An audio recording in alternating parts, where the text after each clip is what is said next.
ಅಂದುಕೊಂಡಷ್ಟು ಗಳಿಕೆ ಮಾಡದ greatest of all time movie. ಮೊದಲ ದಿನವೇ ಡಲ್ ಆಯಿತು ಕಲೆಕ್ಷನ್. ಎಲ್ಲರಿಗೂ ಟೊಪ್ಪಿ ಕನ್ನಡ ಟಿ ವಿ ಯೂಟ್ಯೂಬ್ ಚಾನಲ್ಗೆ ಸುಸ್ವಾಗತ ಅಂತ ಹೇಳ್ತೀವಿ. ಶುರು ಮಾಡೋದಕ್ಕಿಂತ ಮೊದಲು ಯಾರೆಲ್ಲ ನನ್ನ ಯೂಟ್ಯೂಬ್ ಚಾನಲ್ ಮೊದಲು ನೋಡ್ತಿದ್ರಿ ಅವರೆಲ್ಲ ಸಬ್ಸ್ಕ್ರೈಬ್ ಮಾಡ್ಕೊಳ್ಳಿ, ಮತ್ತಲ್ಲೇ ಪಕ್ಕದಲ್ಲಿರೋ ಬೆಲ್ಲೈಕನ್ ಪ್ರೆಸ್ ಮಾಡಿ. ದಳಪತಿ ವಿಜಯ್ ನಟನೆಯ ಸಿನಿಮಾಗಳು ರಿಲೀಸ್ ಆದ ದಿನ ಬಾಕ್ಸ್ ಆಫೀಸ್ನಲ್ಲಿ ಭರ್ಜರಿ ಗಳಿಕೆ ಮಾಡಿದ ಸಾಕಷ್ಟು ಉದಾಹರಣೆ ಇದೆ. ಆದರೆ greatest of all time cinema ಏಕೋ ಅಂದುಕೊಂಡಷ್ಟು ಮಟ್ಟಿಗೆ ಗಳಿಕೆ ಮಾಡುತ್ತಿಲ್ಲ. ಇದು ವಿಜಯ್ ಫ್ಯಾನ್ಸ್ಗೆ ಬೇಸರ ಕಾರಣ ಆಗಿದೆ. ಈ ಸಿನಿಮಾದ ಮೊದಲ ದಿನದ ಗಳಿಕೆ ಲೆಕ್ಕ ಲಭ್ಯವಾಗಿದೆ.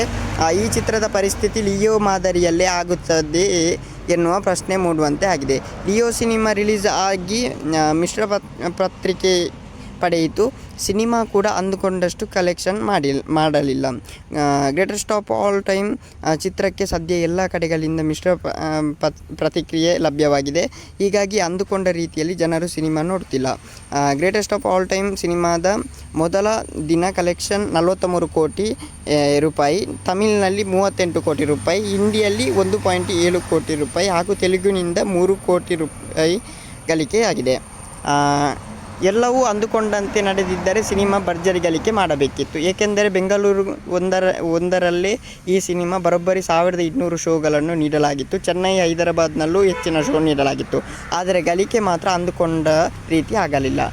ಓಕೆ ಗೈಸ್, ಮುಂದಿನ ವಿಡಿಯೋದಲ್ಲಿ ಸಿಗೋಣ. ಅಲ್ಲಿ ಲೈಕ್, ಶೇರ್, ಸಬ್ಸ್ಕ್ರೈಬ್ ಮಾಡಿ ಅಂತ ಹೇಳ್ತಾ ಲವ್ ಯು ಸೋ ಮಚ್.